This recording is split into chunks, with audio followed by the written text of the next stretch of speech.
বহুকাল আগের কথা। একদিন এক সুন্দর গ্রামে একটি ছোট্ট মেয়ে ছিল। তার নাম ছিল মায়া। মায়া খুবই কল্পনাপ্রবণ ছিল। সে প্রায় ঘরের পাশে বিশাল এক গাছের তলায় বসে গল্পের বই পড়ত। একদিন মায়া গাছের নিচে বসে এক জাদুকরী গল্প পড়ছিল। গল্পে লেখা ছিল, যদি সত্যিই কেউ মনে চায় তবে একদিন তার সামনে একটি জাদুকরী পাখি আসবে। সেই পাখি তাকে 3টি ইচ্ছা পূরণের সুযোগ দেবে। মায়া সেই গল্প পড়তে পড়তে মনে মনে ভাবল, ইস, আমি যদি ঠিক এরকম একটি জাদু পাখি পেতাম। হঠাৎ আকাশ থেকে একটি উজ্জ্বল রঙের পাখি আসলো এবং এসে বলল, আমি তোমার 3টি ইচ্ছা পূরণ করব, তুমি কি চাও?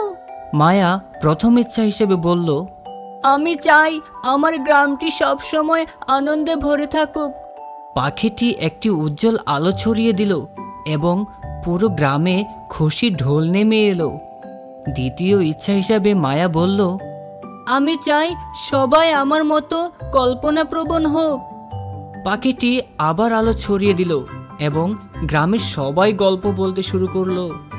তবে মায়া তৃতীয় ইচ্ছাটি কি চাইবে তা ভাবতে শুরু করলো। শেষে মায়া বলল, আমি চাই আমি যাতে এই গল্পের জাদুকরী পাখিকে সবসময় মনে রাখতে পারি।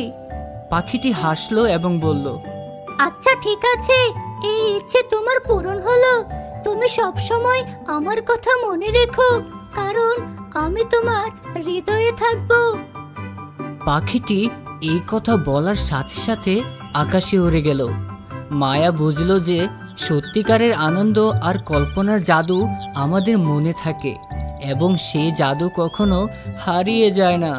এভাবে মায়ার জীবন আনন্দময় হয়ে উঠল এবং সে সবসময় গল্পের মাধ্যমে নতুন নতুন কল্পনার জগতে প্রবেশ করত।